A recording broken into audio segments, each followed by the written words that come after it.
Boa noite a todos, mais uma vez. Estamos iniciando mais um encontro do Clube de Leitura, lendo o livro Denkoroku, Os Anéis da Transmissão à Luz, de Mestre Keizan Jokin Daiyosho. Hoje temos como convidado o Lama Karma Tartin, da tradição Kagyu, do budismo tibetano. Lama, boa noite, muito obrigado pela sua presença, muito obrigado pela disponibilidade sempre, é sempre um prazer tê-lo conosco. Eu vou iniciar a conversa de abertura dos suttas e depois passo a sala ao senhor.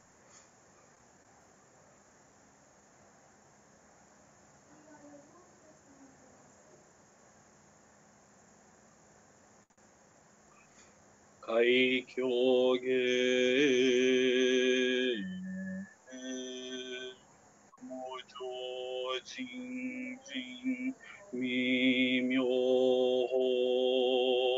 Hyakusenmon Gonan Sogu Gakon Kenmon Tokujuji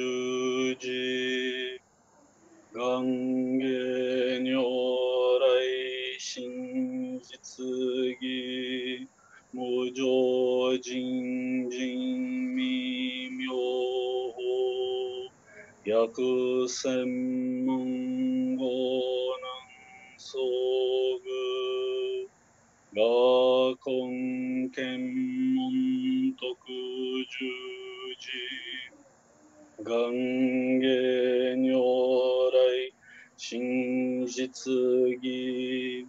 O Dharma incomparavelmente profundo e infinitamente sutil é raramente encontrado, mesmo em centenas de milhões de anos. Agora podemos vê-lo, ouvi-lo, compreendê-lo, que possamos completamente clarificar o verdadeiro significado dos ensinamentos do Tathagata.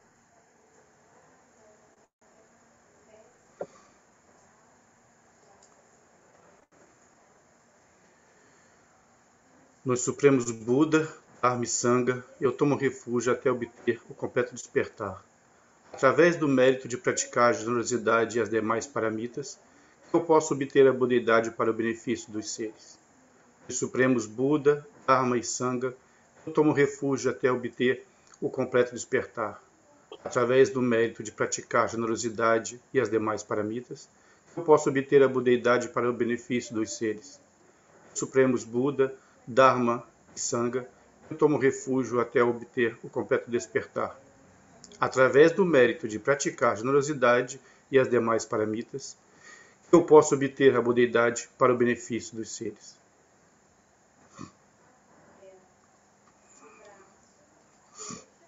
Ok. Primeiramente, boa noite a todos. E mais uma vez, para mim, eu sou muito honrado e muito feliz por estar aqui, esse grupo de leitura, participando mais uma vez como convidado. Eu acompanho sempre, saibam vocês que eu acompanho sempre, não acompanho online no tempo, mas depois eu vejo sempre os encontros, sempre que eu posso, no meio da semana, depois das quartas-feiras, eu vejo os encontros, acompanho as leituras, os debates, acho algo que enriquece muito, né? Acho que todos devemos travar ou ter esse tipo de atividade para enriquecer mais o nosso conteúdo do Dharma, dessa forma dar mais sustentabilidade, mais base à nossa própria prática, né? Nossa experiência. E hoje o Shoei-san colocou para eu ler o capítulo que fala sobre o 14º patriarca, não é isso? Tá? Nagarjuna, né? Nagarjuna. Antes de começar a ler, gostaria de falar para vocês como que se dá na tradição tibetana, e muito especial também da minha linhagem Karma Kagyu, ou Kagyu em si, é que, em geral, nós nunca discorremos, ou falamos, ou dissertamos sobre um texto, seja um escrito sobre um sutra, um comentário, sabe? Se nós não tivermos recebido anteriormente nenhuma transmissão disso, não tivermos recebido nenhuma transmissão oral, ou não tivermos recebido comentário para entender isso, né? Até mesmo pequenas preces que nós temos dentro do budismo, dentro da tradição tibetana, a gente geralmente a gente nem pratica, nem recita, se não tivermos recebido de alguém, né, a transmissão oral. Na verdade, o chama de lung, né? É recitado para a gente aquilo antes, como foi feito desde que surgiu tal prece, seja ela ou tal texto que o autor compôs, e disso foi transmitindo, foi dizendo para outro, de outro, até chegar a gente. Mas, fazendo aqui uma exceção nesse sentido, eu não, em hora nenhuma, eu recebi transmissão nenhuma do texto que está sendo lido, que está sendo estudado, nem o texto raiz em si, nem os comentários. O que eu posso fazer do melhor de mim, sem, digamos assim, infringir esse princípio que a gente tem, é de tentar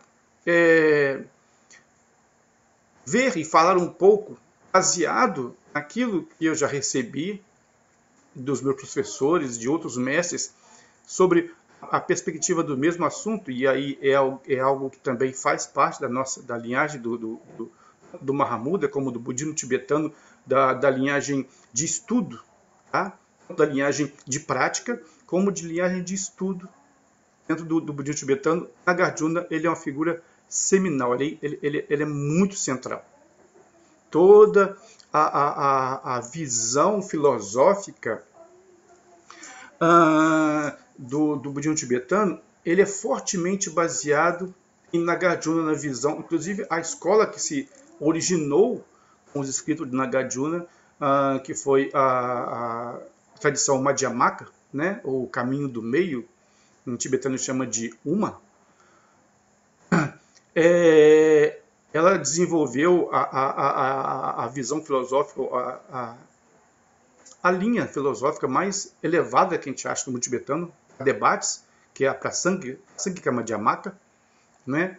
Ou a escola consequencialista, que se chama, e é tida como a escola com a visão mais elevada, aquilo que não tem mais nada sobre ela, sobre um ponto de vista lógico e de raciocínio lógico sobre a realidade de todas as coisas. Dito isso, eu também lembrando do meu professor, do meu mestre, Khenpo Kasa Rinpoche, quando nós estávamos no retiro, nós tínhamos, ele passou para a gente uma pequena prática de oferenda, e ele falou assim, olha, eu vou fazer aqui um comentário aqui baseado nas palavras que estão aqui, porque eu mesmo não recebi também nenhum comentário, ensinamento sobre essa prática. Eu vou seguir aqui o texto. Então é mais ou menos nessa linha que eu vou tentar fazer, e vocês me desculpem qualquer erro que eu possa cometer, tá? Ou qualquer, aí vocês podem puxar minha orelha, podem me chamar a atenção, pode falar, não, Lama, não é bem por aí não. Aí a gente vai, tá? Mas eu vou mais ler do que, ok? O documento começa, peraí, opa, deixa eu fechar aqui, abriu errado, ok, que é o capítulo 14, né? Eu vou tentar falar aqui em japonês, Nagaya Harajuna, né? Nagarjuna. E o texto diz, caso o 14º ancestral, venerável Nagarjuna, e aí fala, quando o 13º ancestral, Kabimora, ou Kapimala, em sânscrito, atendeu a um convite do Ryo, ou Rei Dragão, o Rei Naga, e recebeu a joia que concede desejos, o mestre Nagarjuna perguntou, esta joia, o tesouro mais precioso do mundo, tem marcas ou não tem marcas? O ancestral Kabimora disse, Você só entende ter marcas e não ter marcas? Você não entende que esta joia não tem marcas e não tem marcas? Você também ainda precisa entender que esta joia não é uma joia. O mestre Nagarjuna ouviu isso profundamente e realizou o despertar. Essa aqui é a parte mais curta, né? Bem curtinho. Geralmente, eu não sei, eu entendo aqui, vou dando umas paradas de vez em quando, e quando fala de marcas ou não marcas, não sei, eu vi também a tradução de fala de forma também, não é? Eu entendo da visão de estudo, que o terminologia que nós usamos é como usar mais a palavra características. Se essa joia tem alguma característica, ou se ela não tem nenhuma característica. Né? Isso aqui geralmente versa a visão da escola, o caminho do meio do Madhyamaka, sobre aquilo que tem característica e aquilo que não tem característica. Então, eu só ressaltaria, do meu ponto de vista, isso. Né? Mas, independente, quando fala de marcas, não é alguma marca que ela tem algum corte, algum riscado, né? Mas sim se ela tem algum tipo de características. Da mesma forma também, quando nós vemos, quando falamos das marcas, 80 marcas maiores e menores do Buda, né? Então, talvez seja fácil de falar das características que tem. O Buda não tinha uma tatuagem, uma marca ou uma cicatriz, mas ele tinha características. Ele tinha membranas na mão, tinha a língua delgada, ele tinha um tornozelo reto, ele tinha pé chato, né? E assim vai. E outras grandes coisas. Mais um par de dentes a mais que ele tinha mais dentes, certo? Todas as características que simbolizavam dentro do mundo dos fenômenos a realidade relativa, ou a realização do Nimanakaya totalmente perfeito, que é o Buda, certo? Voltando para o texto, aí fala das circunstâncias. A circunstância é: o mestre era uma pessoa do reino oeste dos céus de bambu, na Índia Ocidental. Fala do mestre, fala de Nagarjuna, né? Aqui, como ele está falando do oeste dos céus de bambu, é o oeste do Japão, não é? E fica a Índia. Era chamado de Ryomyo, Naga, o dragão feroz, ou Ryosho, Naga, o dragão excelente. Na época, o 13º ancestral, tendo sido ordenado, recebido a transmissão do Dharma, chegou na Índia Ocidental. Um príncipe chamado Undizai, o Magesvara, nuvem que flui livremente, vivia lá. Impressionado com a reputação do venerável Kabimora, ou Kapila, o príncipe convidou-o para o palácio e fez oferendas a ele. O venerável Kabimora disse: o Tathagata ensinou que os Brahmanas não devem se tornar próximos de reis, ministros de Estado ou famílias poderosas. Eu queria só dar duas coisas aqui. Uma coisa era o nome do mestre, né? Naga, aqui está falando talvez do Nagarjuna, não é? Se eu esteja errado. Ryomyo. Nagarjuna, ele tem esse nome porque tem algumas possibilidades, algumas histórias sobre isso. Por que Nagarjuna tem o nome de Nagarjuna? Na verdade, quando ele foi para Nalanda, o nome dele acho que é Shirimanta. É o nome de noviço que ele tinha. E quando ele ficou conhecido como Nagarjuna, porque uma vez ele estava meditando e 6 grandes cobras, né? Nagas são nagas dentro toda a existência do universo, dos seres que existem. Os nagas são um tipo de seres que estão classificados, às vezes, muitas das vezes, dentro do reino dos animais, tá? Reino animal da classificação budista, e eles são conectados como se fossem seres que vivem nas nuvens, nas águas, nos oceanos, às vezes em árvores. Então, esse tipo de ser, e ter naga desde pequenininho, minúsculo, e até naga imenso, que usa um planeta, um continente ao outro. Né? Tanto que eles podem ser seres em algum tipo de materialidade, como também ser seres que não tenham, ou seja, como é que é? Materialidade como a gente conhece, corpo físico. Então, esses Nagas, eles cobriram o Nagarjuna. E também porque o Nagarjuna foi no reino dos Nagas e buscou de lá o Prajaparamita de 100 mil versos. E na época que o Buda ensinou o Prajaparamita, aquilo, para não ficar perdido, na época, o rei Naga, o filho do rei, um príncipe, né, ele levou-os a guardar, porque não era a hora propícia, naquele tempo que o Buda ensinou, para poder disseminar, propagar aquilo, o ensinamento do Prajaparamita. Tanto que conta-se a lenda que quando o Buda Shakyamuni falou sobre o sul do coração lá no Monte Pico dos Abutres, muitos dos arhats tiveram desmaios, assim, ficaram na batatinha, ficaram, porque era demais para a cabeça deles, devido ao que eles seguiam e do Vinaya, do modo de achar que o sofrimento existe, a causa existe, a cessação existe, o caminho para a cessação existia, o karma, tudo. E quando surge o Prajaparamita, o Buda ensina, e ele fala que nada disso é uma resistência real.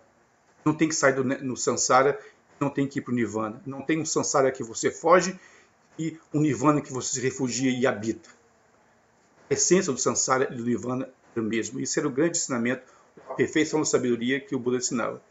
E esse rei Naga, esse príncipe, levou para esses ensinamentos, esses sutras, para o reino do Naga e foi guardando lá até irem a ser, começou Mahayana a ser ensinado, que foi revelado por Nagarjuna, buscou lá.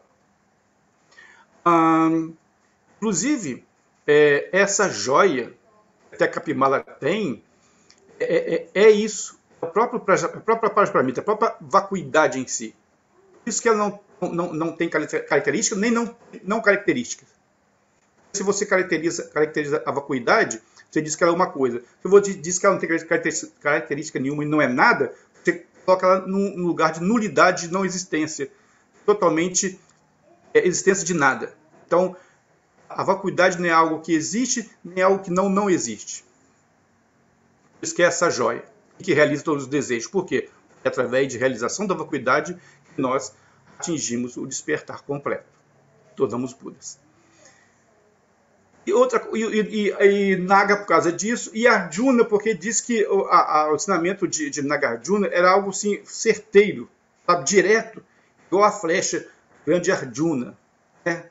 Que foi o cocheiro de Krishna naquela batalha do Bhagavad Gita, né? Como era muito certeira essa visão do Nagarjuna e o ensinamento dele, o que ele ensinava. O Nagarjuna em si, ele é considerado como o pai dos Shastras, sabe? Ele que estabeleceu praticamente a tradição de Shastra. Shastra são os comentários em cima dos sutras. Ele escreveu muitos comentários, sabe? São classificados em três sessões esses comentários. Então é como se ele fosse o grande pai da tradição dos comentários dos sutras do Buda. Então, ele era muito direto, não direto de falar, mas o ensinamento que ele ensinava era uma coisa muito direta. Então, como uma flecha do próprio Arjuna. Então, ficou conhecido como Naga Arjuna. Outra coisa que tem no texto também, que eu gostaria de apontar, é quando o 13º patriarca, não sei se fala assim, ancestral, quando ele falou com o príncipe, né? E cadê? Vajramana.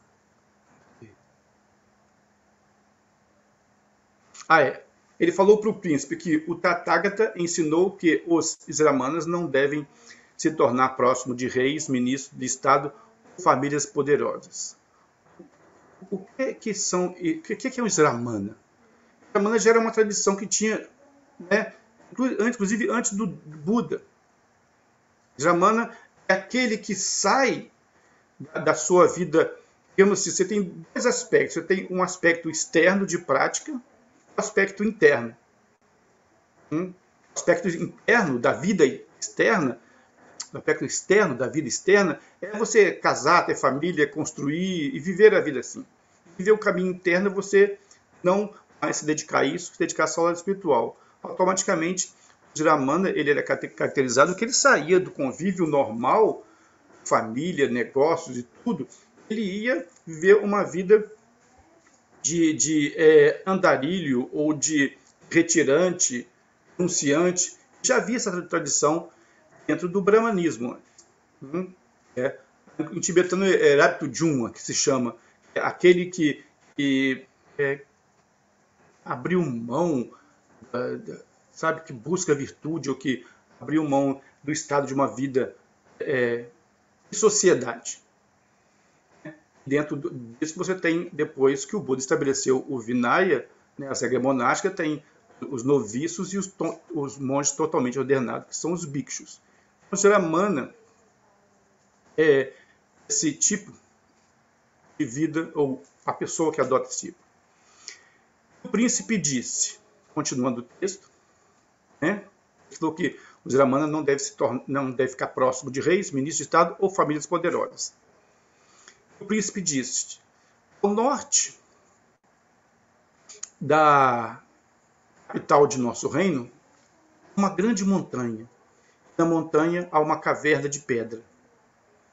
Mestre Kabimora, você gostaria de praticar o Zen ou Dhyana, Dhyana em serenidade lá?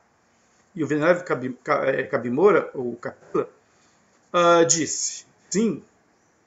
Em seguida ele entrou em vários quilômetros naquela montanha, encontrou uma grande serpente.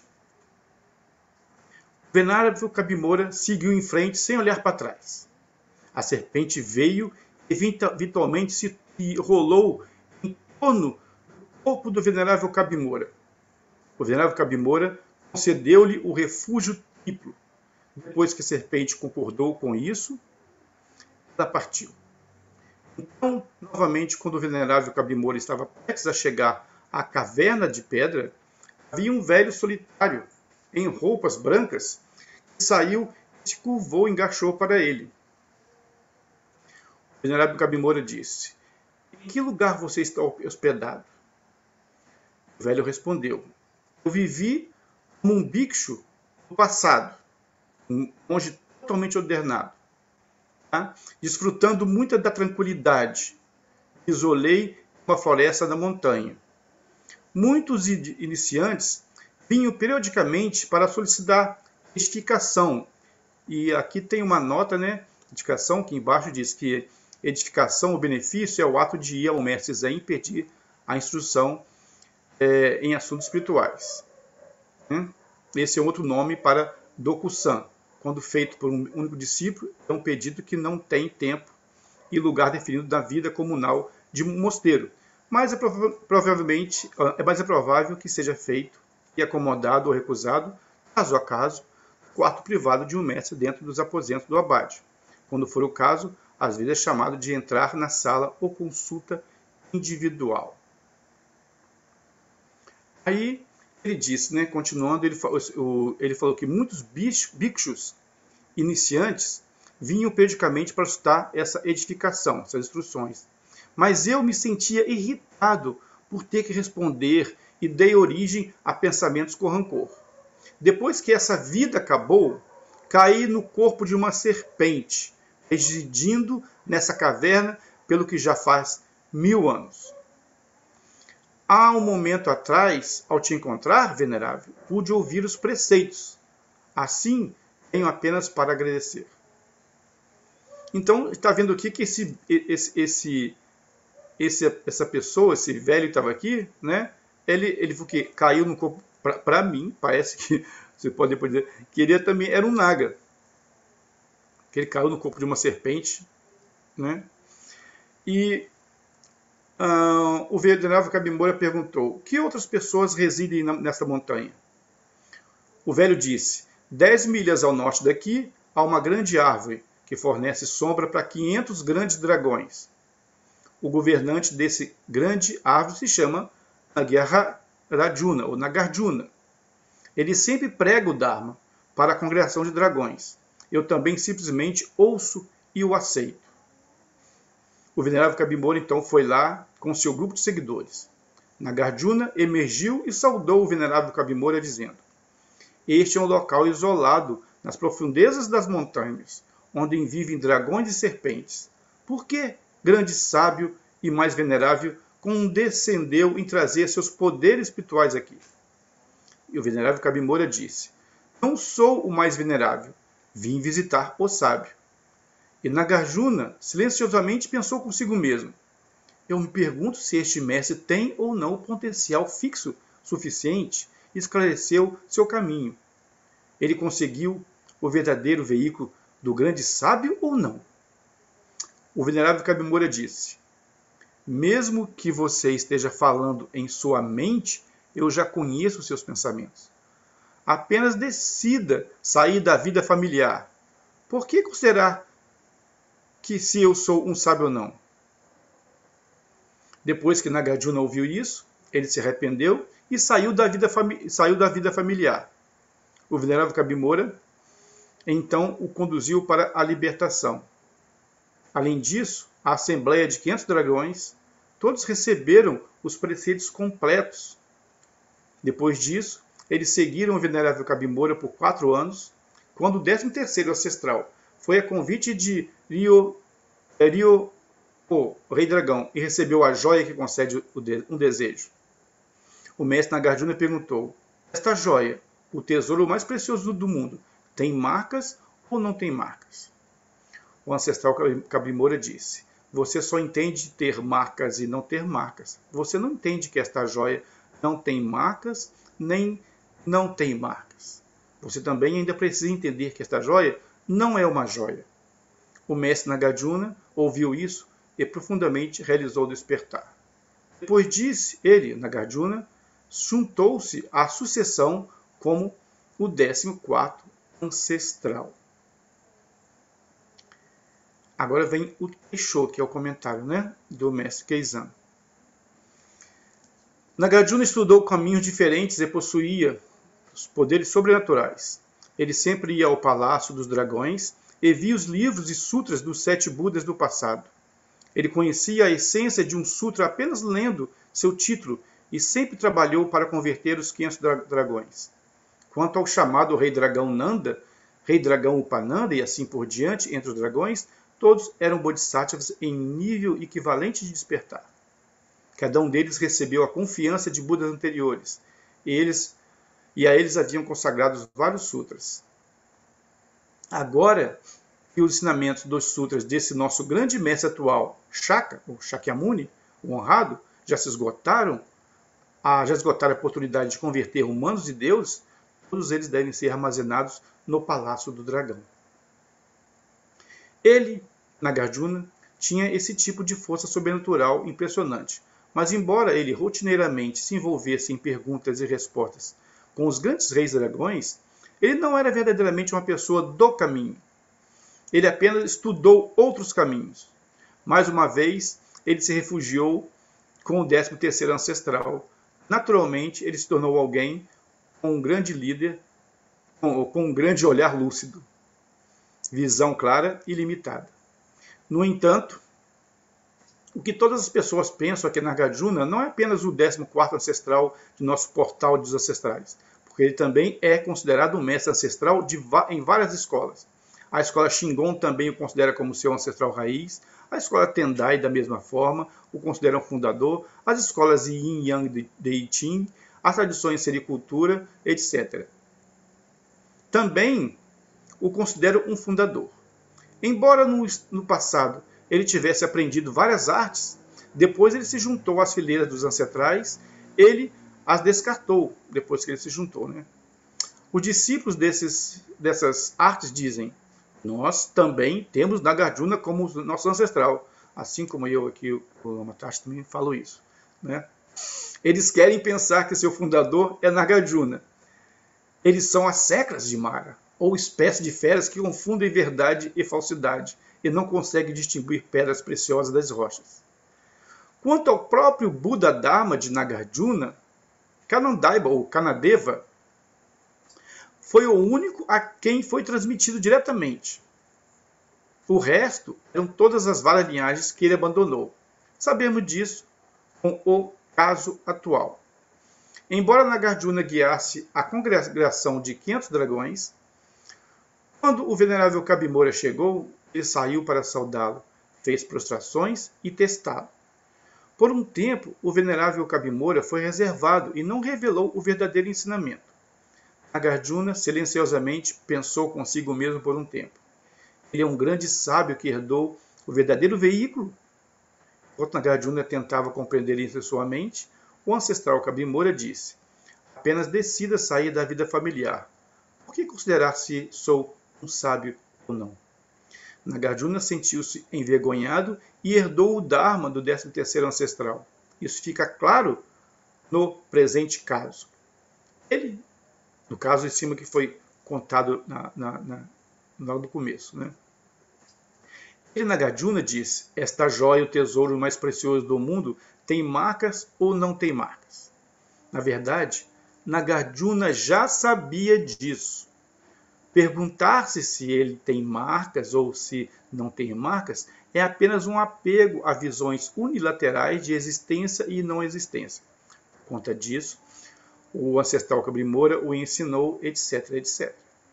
Em verdade, mesmo em relação a uma joia do mundo, ao debater sua realidade, ela não tem marcas nem faltam marcas.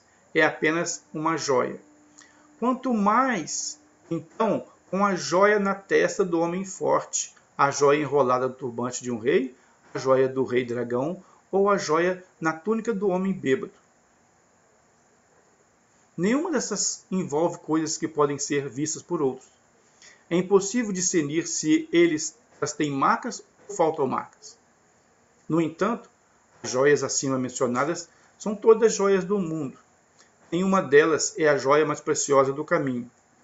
Quanto mais, então, em relação a esta joia, você não consegue saber se esta joia não é uma joia? Na verdade, você deve proceder com atenção. Gensha Xuanxia, disse: todas as coisas são uma joia, mas a quem devo divulgar isso? Ele também disse: todos os mundos nas 10 direções são uma única joia brilhante. Verdadeiramente, ela não pode ser discernida pela observação de humanos e deuses. No entanto, mesmo se fosse uma joia mundana, não viria de fora da própria mente de uma pessoa. Ela aparece completamente dentro da própria mente de uma pessoa. Portanto, Chakra, rei dos devas, veio recebê-la e usá-la como o tesouro de uma joia que realiza os desejos. Assim,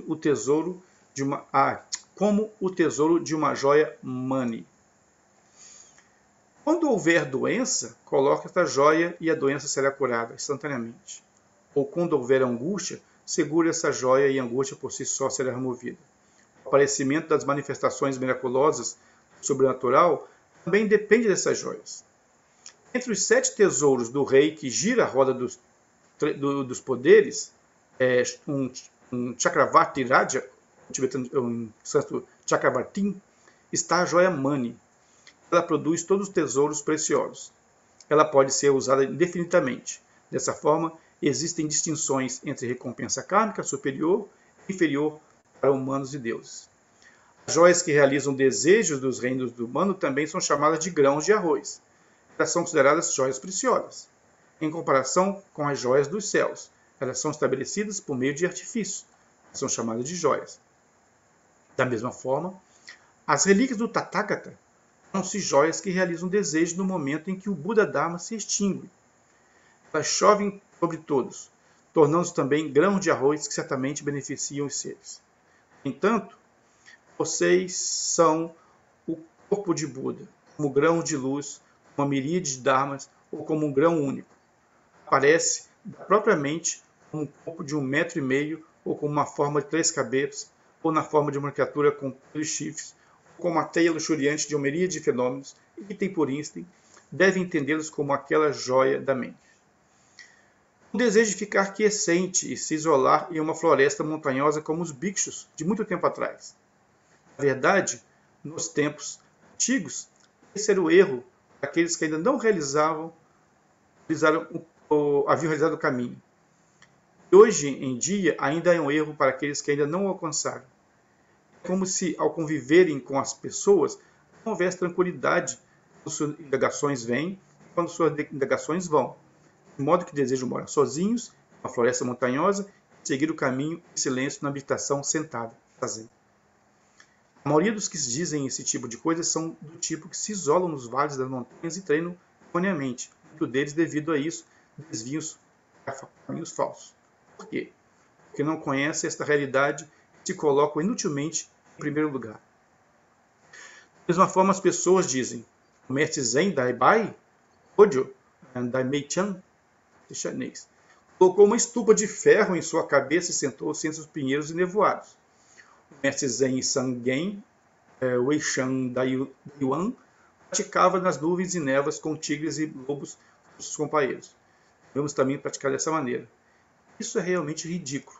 Você deve saber que todos os antigos realizaram o caminho, receberam um selo de aprovação do mestre, do verdadeiro mestre.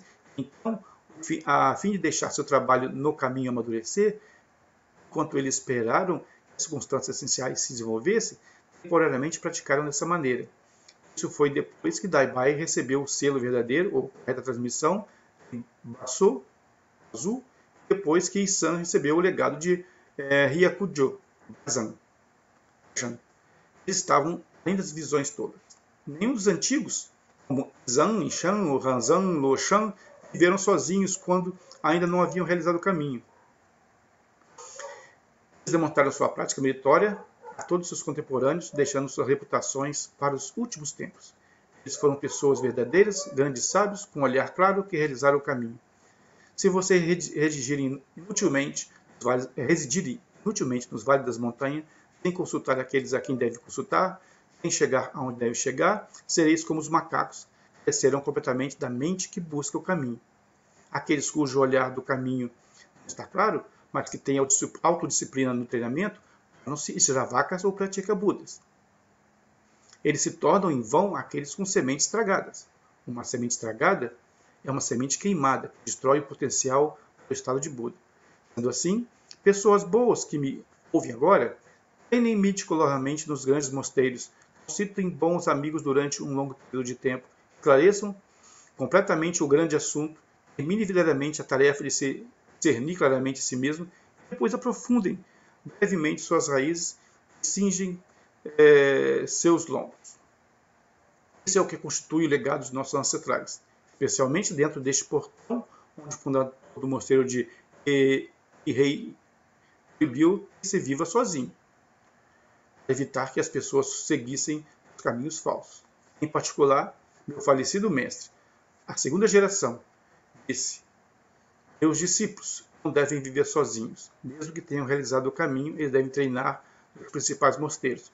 Mais ainda, os membros que ainda estão em treinamento também nunca devem viver sozinhos, porque a pessoa que violar esse regulamento não pertence à linhagem do meu ramo.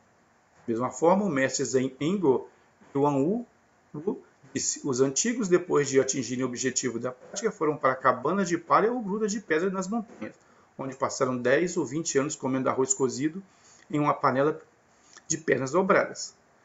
Esqueceram completamente o mundo dos humanos e foram removidos muito tempo dos reinos contaminados. Atualmente, definitivamente, não esperamos fazer o mesmo. Da mesma forma, Dioenan Rolon Huinan disse: como envelhecer e se vergar na floresta ao manter o caminho sozinho pode se comparar a guiar uma congregação em um grande mosteiro. Nenhum dos grandes construtores da linhagem nas gerações atuais preferia ser sozinho, muito mais para pessoas cujas faculdades são inteiramente inferiores às pessoas de antigamente. Você deve simplesmente treinar e seguir o caminho com um grande mosteiro. O ancião, exatamente dessa maneira, perdia a atenção a esse respeito e, por causa disso, licenciosamente gozava de tranquilidade. Assim, quando um bicho novo no treinamento veio buscar instruções daquele mestre, esse último não respondeu não deveria ficando furioso. Saiba realmente que se vocês viverem sozinhos em uma residência isolada, separado de bons amigos, enquanto não tem corpo e mente ainda regulados, então mesmo que vocês possam pregar o Dharma, bem como Nagarjuna, vocês serão apenas um daqueles que incorrem recompensa kármica. Pessoas, porque vocês plantaram raízes kármicas boas e densas, vocês são capazes de ouvir corretamente o verdadeiro Dharma do Tathagata. O que está escrito é: não se aproxime de reis e ministros de Estado. Não tenham prazer em viver sozinhos em uma residência isolada. Vocês só devem ser vigorosos em seu treinamento no caminho, de todo o coração e além da fonte do Dharma. Esta é evidentemente a transmissão oral autêntica do Tathagata. Hoje, ao apresentar o referido episódio, tem algumas palavras humildes. Vocês desejam ouvi-las? E o verso é: uma luz solitária surge um vazio luminoso, né? Luminoso. Sempre sem obscuridade. A joia Mani que concede os desejos distribui sua iluminação.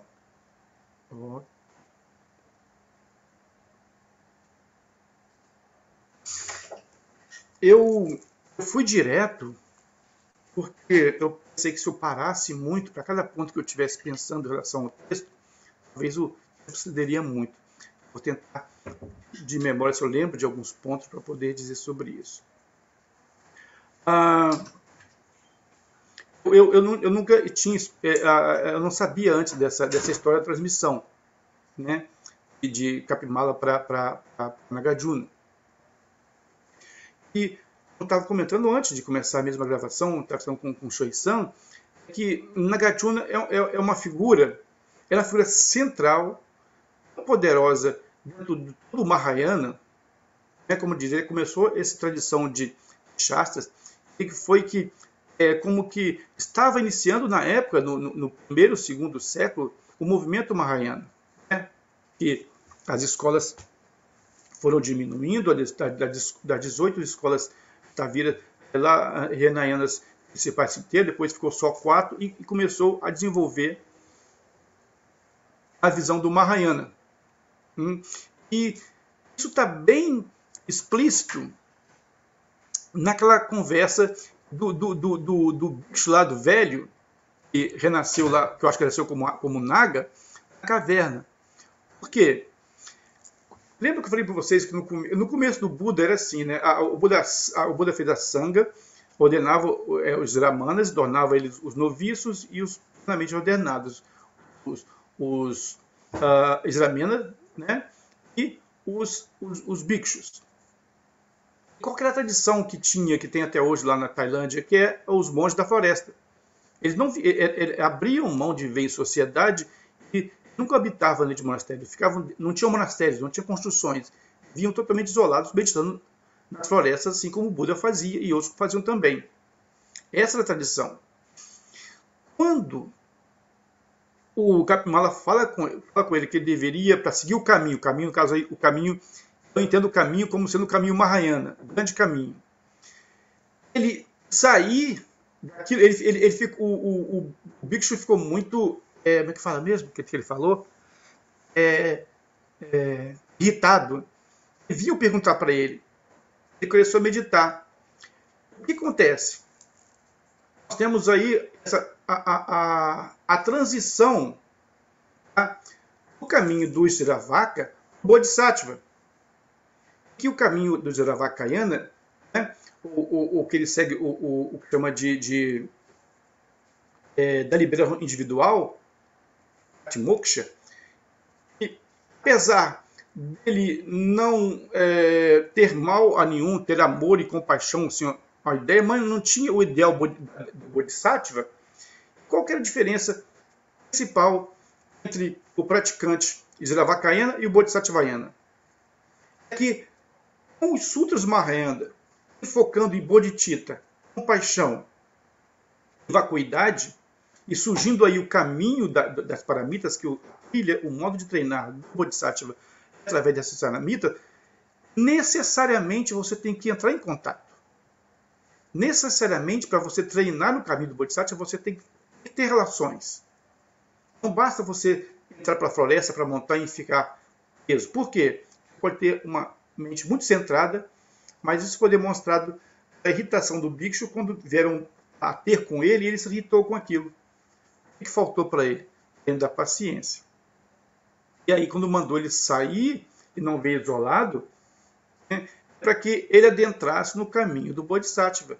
A premissa do caminho do Bodhisattva é que, mesmo que você não seja... Aí que dá vazão. Você não precisa nem ser um Brahmana. Você não precisa nem ser um monge, um noviço ou totalmente ordenado. Você, como um laico, mesmo sem tomar voto nenhum, claro, no mínimo os votos, 5 votos básicos, você pode treinar o caminho do Bodhisattva, né? Através de praticar as 6 paramitas. A grande coisa que teve. Automaticamente, isso tem que ter relação. Você tem que lidar com outro. Como você vai ser generoso se você não tem objeto de sua generosidade? Como você não vai ter, como você não vai praticar a ética se você não tem um meio social, um convívio cultural que você possa praticar uma ética em lugares que não há ética ou não ético, que podem às vezes até exercer sobre você uma influência para que você se desvie do caminho da ética. A ética quer dizer fazer aquilo que deve ser feito, não fazer aquilo que não deve ser feito. Assim com as demais paramitas. Eu penso que eu vejo quando ele fala isso nesse comentário, o próprio desenvolvimento do caminho do Bodhisattva em si. E treinar no caminho Mahayana, no caminho do Bodhisattva. Tá? Tem uma coisa que ele fala no começo, e aí eu vou fazer uma comparação com algumas coisas também que acontecem dentro da tradição tibetana. É que ele fala assim, ó, tudo aquilo outro, as outras escolas do ramos que outras práticas que o Nagarjuna tinha, nenhuma delas era verdadeira. A verdadeira é só que ele pegou de Kapimala, né? Que não é ancestral mesmo, porque todas as outras não valiam. Isso ocorre em todas as outras. As escolas vão fazer isso. Com certeza a Shingon vai fazer isso, o Tendai vai fazer isso. Olha, nós recebemos a tradição de Nagarjuna, essa é a original, essa é a verdadeira, tá? As outras são todas falsas. E Nagarjuna, dentro da tradição tibetana, ele está na transmissão do Mahamudra, da escola que veio para a escola Kagyu. O grande ensinamento, a mente Mahamudra é uma visão tanto de prática, como também uma visão sobre a base, como as coisas são, como também uma visão do resultado da prática. Não sei se isso equivale com o Zen, com o modo de ver. Nós temos lá que a linhagem do Mahamudra surgiu com o Buda Vajradhara, que é a mente esperta, né? E disso passou ensinamentos, foi de 2 mestres, foi um mestre, Ratnamati, que ele era uma emanação de Manjugosha, e esse é uma figura que é um pouco meio lendária também, tá? E Ratnamati ensinou em Nalanda também, e Ratnamati acabou ensinando para Saraha. Saraha, que foi um grande místico, um grande mestre tibetano, que foi professor de Nagarjuna. Mas aí, como se você pegar historicamente falando, fala que Nagarjuna ele viveu entre o 1º e o 2º século, é onde estava se divulgando o Mahayana e também o Prajnaparamita. Só que Saraha não tem nenhum tipo de... aonde que ele nasceu, de jeito, ele é um Brahmane, mas de qual a idade que tinha, só sabe que mais ou menos se localiza no século VIII. Como que Nagarjuna estava lá, nasceu lá de Kapimala, Kapimala você sabe, né, pelos chineses. Os chineses têm uma coisa muito boa, né, que era registrar, sabe, temporalmente, com datas e tudo, todos os eventos. Isso em oposto total aos indianos e até aos tibetanos mais tarde, que nunca se importaram. A ideia do budismo na Índia, a tradição indiana, era que Não importava se o personagem estava aqui, se estava lá, se ele viveu há 300 anos atrás, se é agora. Simplesmente o que importava é a mensagem que ele passava e se aquilo servia para alguma coisa. Nós vamos ter vários casos assim de que nós temos coisas totalmente assim contraditórias. E uma dessas é Nagarjuna. E eu, conversando com o Shoei-san tempos atrás, falando assim, que Nagarjuna está lá na linhagem do Mahamudra, eu falei, eu já tinha lido que alguns estudiosos falavam assim, não, mas Nagarjuna não é aquele Nagarjuna do Prajaparamita, não. Por quê?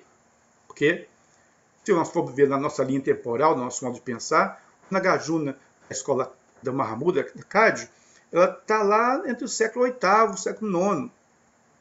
E o Nagarjuna mesmo, a de Kapimala, é lá no século II, segundo século.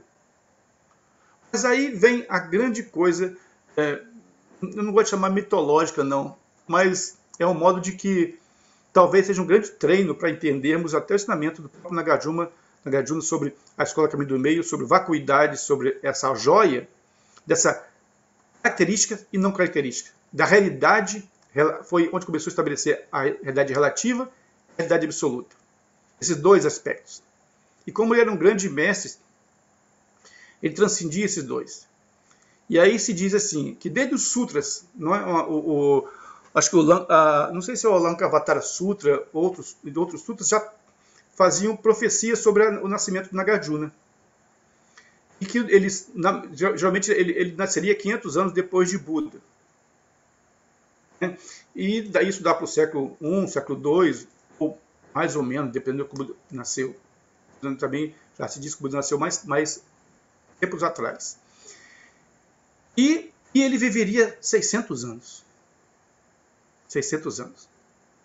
E no final da vida dele, desses 600 anos, foi quando ele foi para o sul da Índia. Ele é do sul da Índia, mas ao sul. E o sul da Índia, naquela época, era um local que tinha uma força do budismo muito grande. Então, as cavernas de Ajanta, a gente está uma cidade chamada Nagarjuna, esqueci uma cidade com o nome de Nagarjuna lá, é muito mais forte. E o Mahayana começou a surgir ali. Ali que enquanto as escolas do Hinayana, o Theravada, o Botação antigo, Savira, estavam lá para cima, o Mahayana, esse movimento do Bodhisattva, começou a surgir mais para o sul da Índia.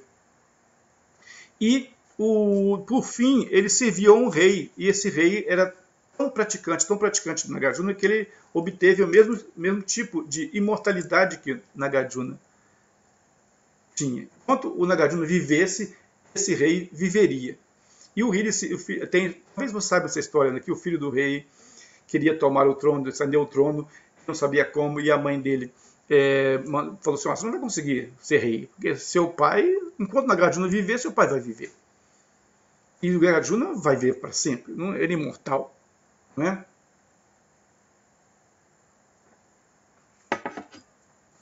Aí ele falou assim, o que eu vou fazer? Mas ele é um Bodhisattva. Pede para ele a cabeça dele, para ele se matar. Queria se matando, seu pai depois ia morrer, não está mais conectado com ele, e você depois já pode acender o trono. O filho, ele pediu mesmo o Nagarjuna para morrer, e o Nagarjuna, o Bodhisattva, deixou ele se matar várias vezes, mas não morria. Não morria. Aí ele falou assim, mas eu não consigo te matar. Estou só encurtando a história, não consigo te matar.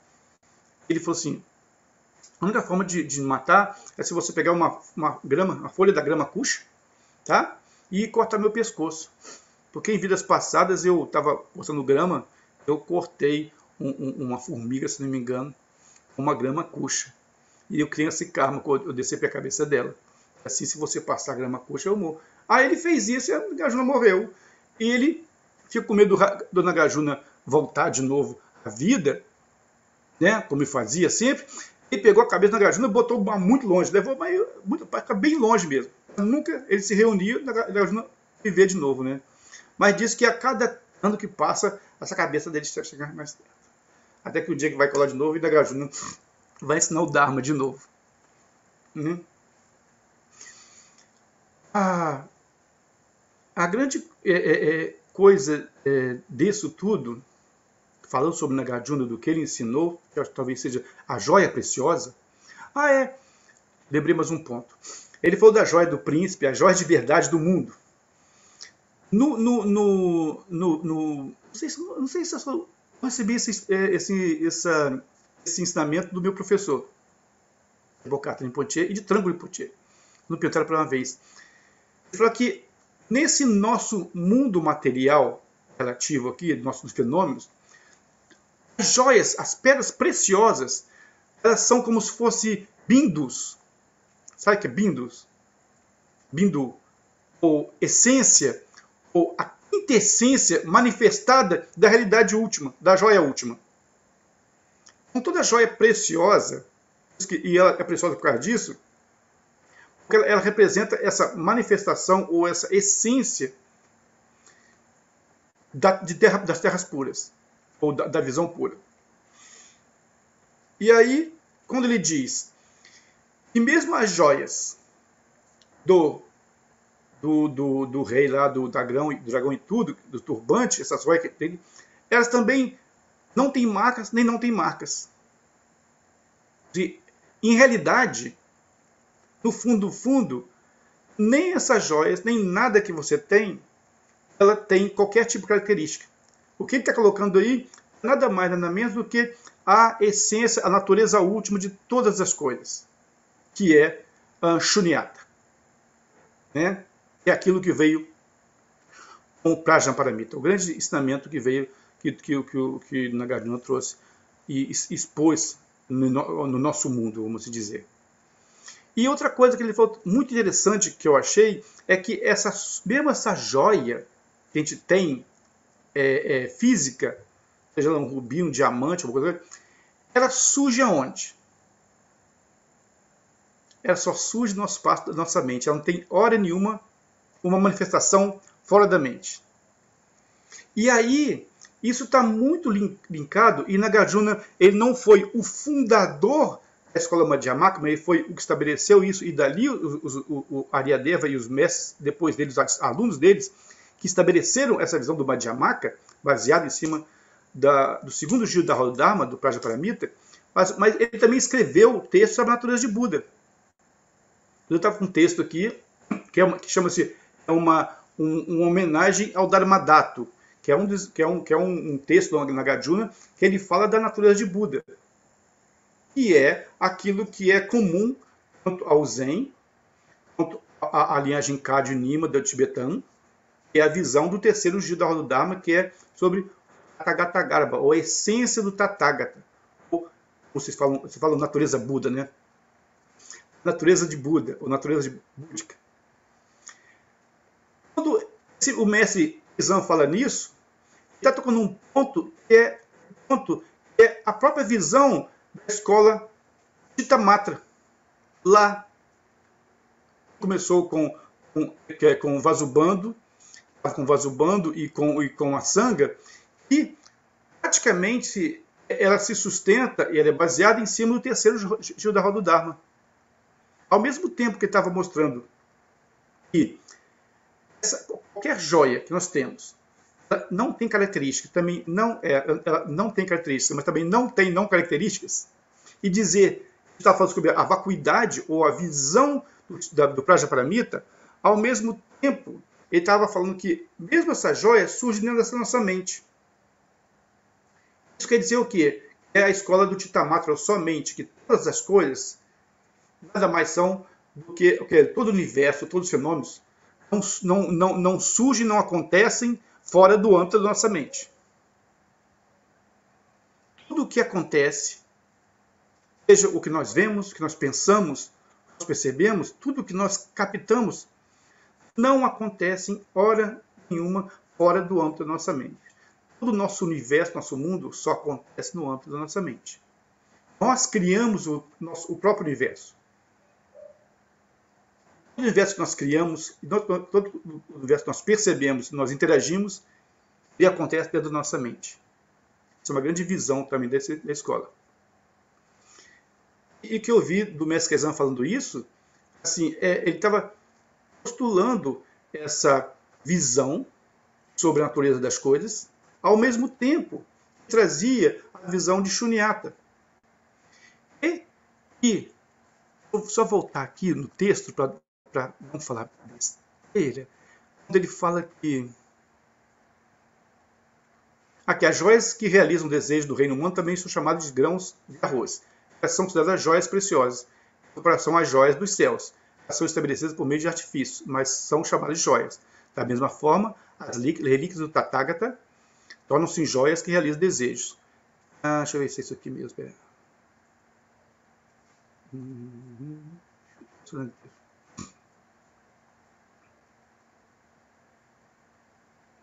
Sim.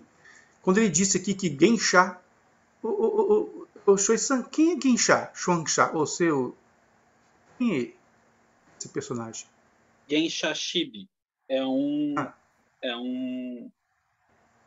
dos nossos comentadores e tem várias histórias de relação mestre-aluno que falam, que tratam da vacuidade, né? Ele é um dos grandes comentadores. Ele é chinês. Ele está no século... sim.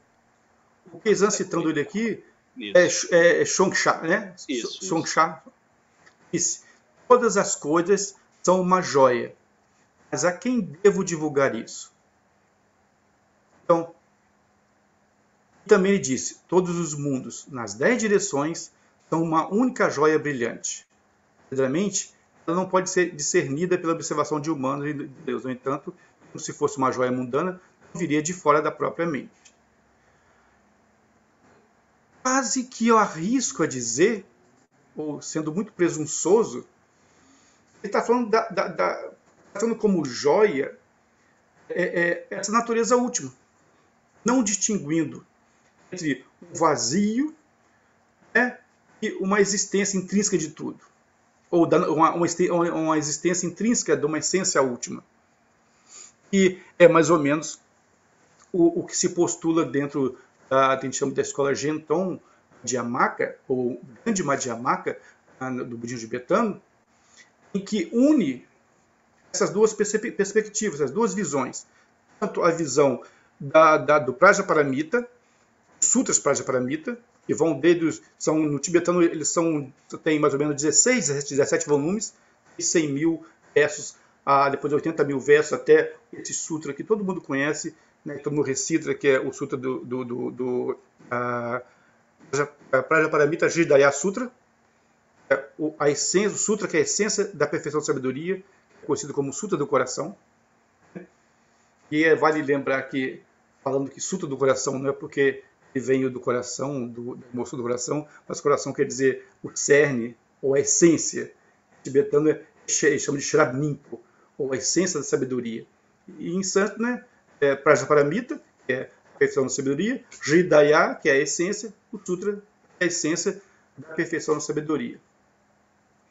Do que em tibetano também, não sei se no Zen, fala que a menor forma de descrever ou manifestar, descrever o Prajnaparamita é a letra A. Você tem o Sutra, do Sutra do Coração, que seria o mais condensado. Você tem o mais longo, que é o de 100 mil versos, que o Nagarjuna buscou. Faltou uns versos, depois ele foi buscar de novo no Reino dos Nagas. E eu, como eu falei uma vez com o Moncho aí, eu estava falando outra vez também, que eu não sei se esse Reino dos Nagas é realmente o Reino dos Nagas, ou se a terra chama Nagaland, que é uma terra que fica depois de Arunachal Pradesh, em Myanmar, um lugar chamado Nagaland, que era um povo aborígene, que tem montanhas, floresta, muito mesmo. Então, o pessoal tinha até uns canibais lá, viviam nus e tudo.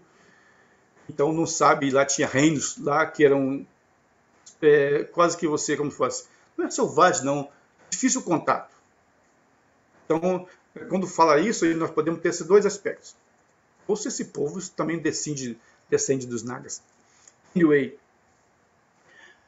esse mestre unindo essa visão do Prajnaparamita, tá? da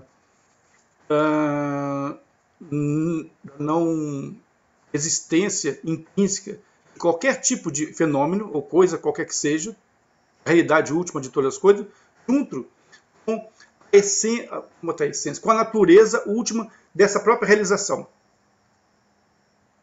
O que a gente diz é assim,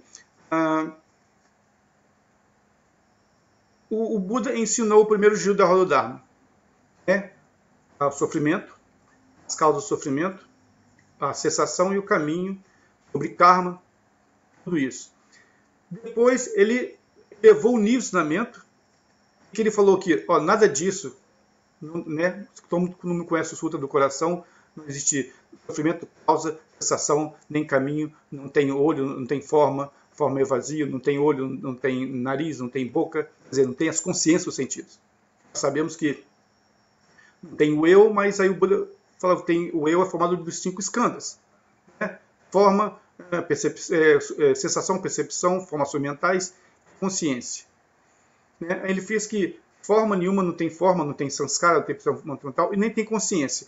A consciência é formada de várias consciências, no mínimo 6. As 5 do sentido, mais a sexta consciência mental. Também não tem nada disso.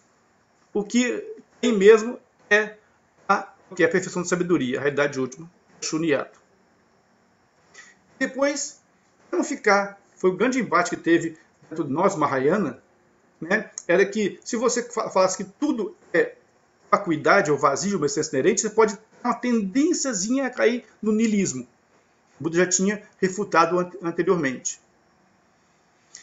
Aí disse que para o Buda não cair no niilismo, o Buda ensinou o quê? O Sutra do terceiro giro sobre a essência daquele que realiza a perfeição da sabedoria. Quando você gate para gate é doído. O Tathagata é aquele que foi para outra margem, certo? Aí ele falou assim, mas quem que é esse Tathagata que foi para outra margem? Qual é a essência dele? O que é isso? O que é iluminação? O que é despertar? Aí ele falou sobre os sutras Tathagata Garbha, a essência daquilo que é o despertar. E o que eu vi bem nesse trecho desse mestre falando, bem chato, né? Me pareceu isso. Uma síntese dessas duas. É o que sustenta tanto, acredito eu, o Zen, né? Está sempre restando paramita, automaticamente, como linha filosófica, está sempre falando da natureza de Buda, através da Yogacara, né? E também da escola tibetana, do que eu participo, do que eu pertenço. Eu já me adiantei muito.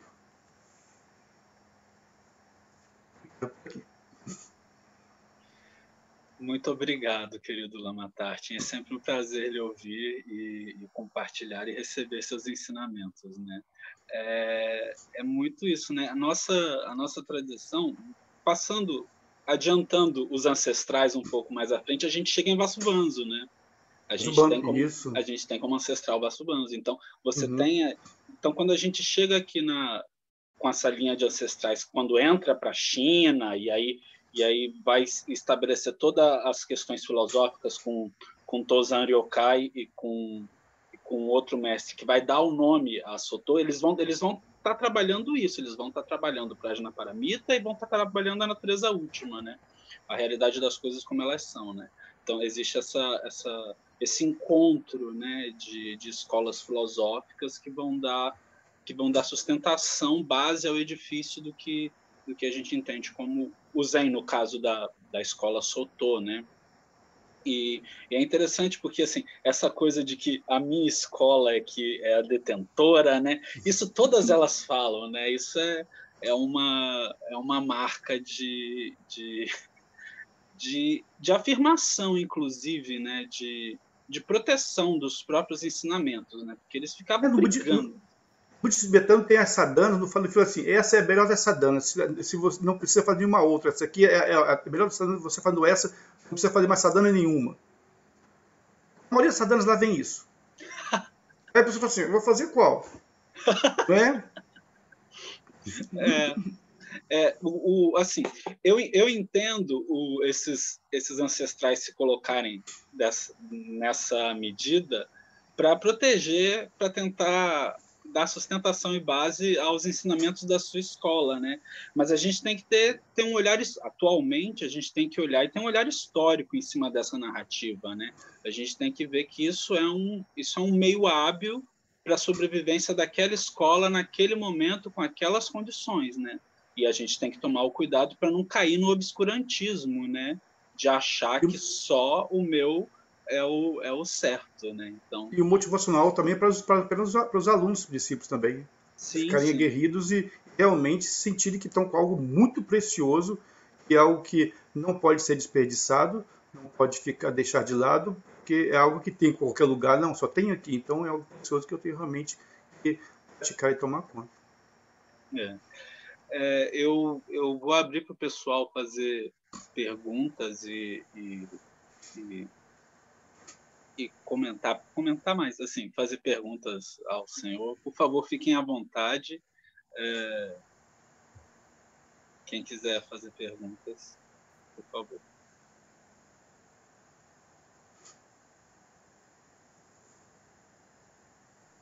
Lama, Sim. no tibetano, tem essas histórias, né, desses grandes mestres que vão para as cavernas. Uhum. Daí, antes deles irem para as cavernas, eles passaram por todas as iniciações, ou pelo menos pela maioria delas?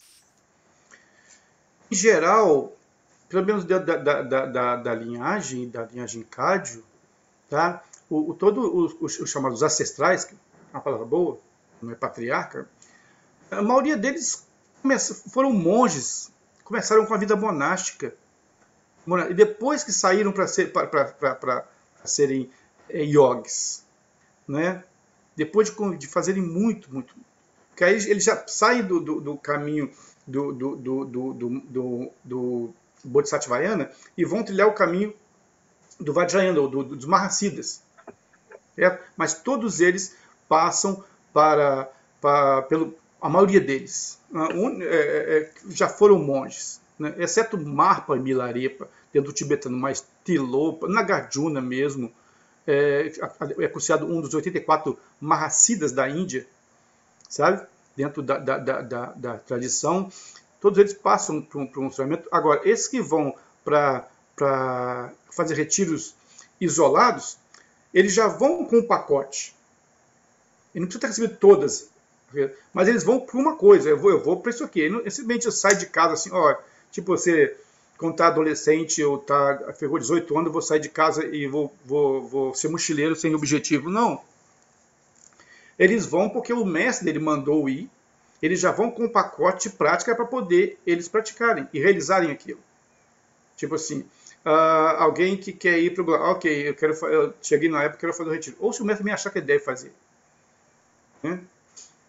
E ele vai e pratica. Até que, ou ele pode morrer praticando. Tem uns que fazem, por exemplo, o Khenpo Kata Rinpoche, meu professor, que eu considero um grande bodhisattva, que fez muita coisa, né, com o Dharma na América, lá cuidando do monastério. Ele fez o retiro dele de 3 anos, lá no Tibete mesmo, no leste do Tibete. Ele devia ter terminado, ele terminou com 16 anos, 17 anos que ele terminou o retiro dele, para 18. E aí, qual a intenção dele depois de fazer o retiro de 3 anos? Ele já era monge, já vivia no monastério. Era fazer retiro pelo resto da vida. Ir para um retirozinho lá para uma caverna, seguindo o exemplo do tio dele. Também fez retiro pelo logo. E ele foi para lá. E ele foi para lá. Não passou muito tempo, 1 ano, 2 anos. Estava acabando de fazer a Shedra, a escola, a universidade monástica, no monastério lá do Trango, lá onde ele era. Aí o mestre dele, que era o Traleg Rinpoche, o anterior lá, falou, opa, sai daí. Mandou ele sair de lá. Sai lá, vai lá estudar na Shedra que abriu, vai ajudar lá o Trango Rinpoche e vai lá. Ele foi, porque o mestre mandou. Ele nem cogitou. Não, eu não quero viver, não quero estudar. Eu quero ficar aqui praticando. Então mandou ele descer, ele foi. Foi para Shedra, foi no Khenpo. Aí fugiu depois do Tibete, 59. Né? Ele estava com 30 anos, mais ou menos, tem poucos anos. A Shedra durou 9 anos, uma coisa assim. E depois ele foi de grande ajuda, porque foi através disso que ele pôde ensinar monastérios lá na Índia, nos conventos das monjas, veio para os Estados Unidos e montar o monastério e ensinar muita gente. Sabe? Isso vai depender de caso a caso. É que a gente tenha... Passa-se um período nesse isolamento, mas a ideia é que você vai com yogi, vai praticar na caverna, para depois sair para as vilas para testar se aquilo que você praticou mesmo entendeu? Está funcionando. Tudo aquilo que você fez lá dentro, sabe, as práticas, quando você chegar na convivência na vila, ver com as pessoas, se você realmente realizou alguma coisa daquilo que você praticou.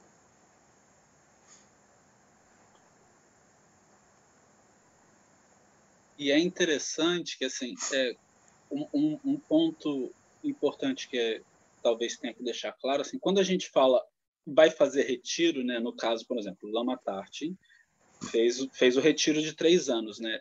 O que significa esse retiro de 3 anos, né? Você podia falar um pouco para a gente, porque talvez as pessoas pensem, então ficou 3 anos isolado, ficou 3 anos sozinho praticando só você com você. Como é que foi como é que é essa prática na escola Cádio, né? Como é que é essa formação na escola Cádio? A escola Cádio Zinima também faz isso. Essa estrutura que tem hoje de retiro de 3 anos, existia retiros isolados. Sempre teve. A pessoa fazia uma pequena cabaninha e ficava isolado, retirando. E se tem 3 anos, são 3 anos e 3 fases de lua. A pessoa fala 3 anos, 3 meses, 3 dias, 3 semanas. Não, é 3 anos e 3 fases de lua, por causa de acordo com o calendário tibetano baseado no Kalachakra. Tem dois calendários no Tibete, né? E tem um que é baseado no Kalachakra. E o Kalachakra é o Tantra que versa, é o mais abrangente de todos. Ele versa sobre o mundo exterior e o mundo interno. Ele que fala que tudo que existe e acontece dentro do nosso corpo sutil, né, nada mais do que um reflexo, sabe? Um similar ao universo exterior ao nosso redor. Então, você tem os canais, os ventos, tem os chakras e tem os pontos. Então, cada um é uma constelação, é uma estrela, é uma casa estelar, é o Monte Meru. Tudo que você vê, aquela mandala externa, você tem dentro do corpo. E esses canais, né, você tem 12 casas estelares, você tem 12 lugares dentro de você. E quando acontece? Os ventos, o prana, nosso corpo sutil, nós temos o corpo físico, o corpo sutil, que é feito com os canais, corre dentro dos canais dos ventos, e a mente monta esses mantras, os pranas. E temos também as essências, tá? São as gotas, as essências dentro disso. O que acontece é que o tempo que leva para circular todos os ventos no canal sutil é o mesmo tempo que leva para circular todas as 12 casas. Isso leva 3 anos solares e 3 fases de lua. A ideia é que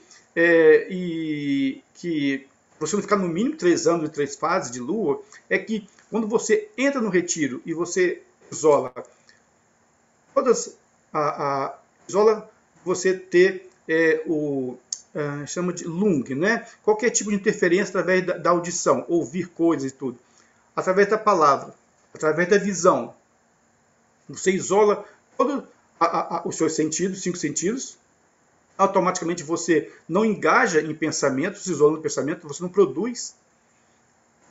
Então, e você começa a praticar. Praticar como se você fosse o próprio Idam, como se fosse a própria divindade, você não é mais você. E quando você começa a praticar, é suposto que você vai purificando nessa prática, tem todo um sistema para você purificando os canais e os ventos. Então você não vai produzindo mais ventos, canas, que sejam turbulentos ou poluídos. E quando você completa esse ciclo total, o vento, todos os pranas, né, todos os ventos dos canais estão totalmente despoluídos, não estão mais contaminados. Ao estarem não contaminados e não poluídos, a mente está totalmente clara.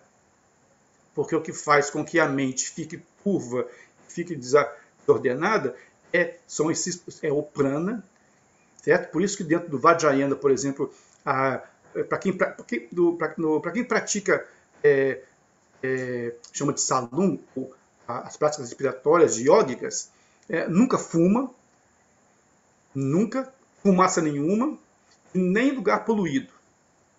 Porque você polui com esse ar externo, também prana interno, que tem ligação os dois.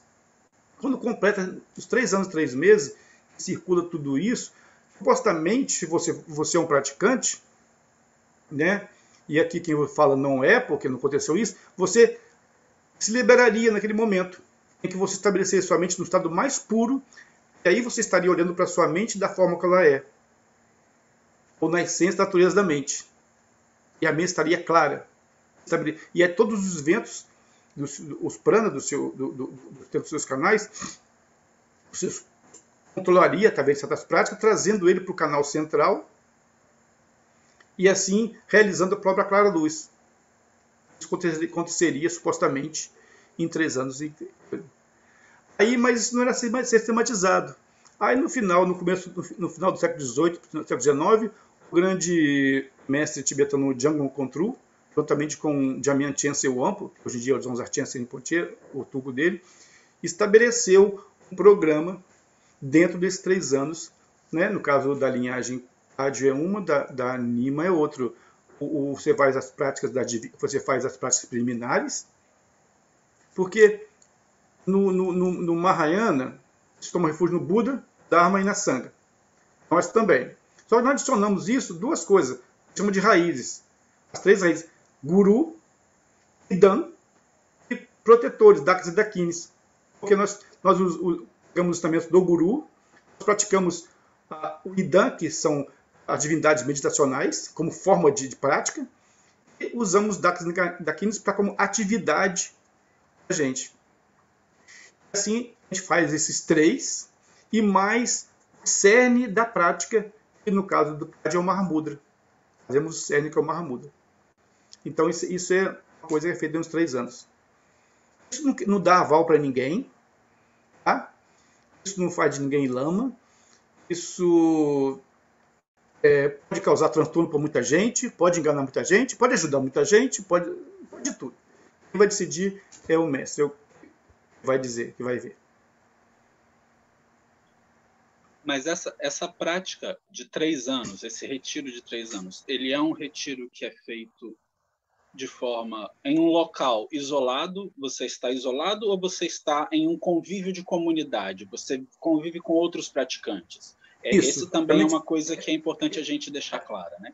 A gente chama de Drupta, sabe? Que é o lugar de prática. Você tem 2 coisas no monastério. Um Shedra, lugar de estudo, você estuda Abhidharma, Vinaya, Sutra, tudo. Estuda, só estuda. Tá? 9 anos, tudo assim. E tem o Drupta, que é o lugar de prática. Ali você entra de turmas. Né? No meu caso, tinha 7. Na casa que foi feita lá no meu retiro, são 12 quartos, pode ocupar 12 pessoas.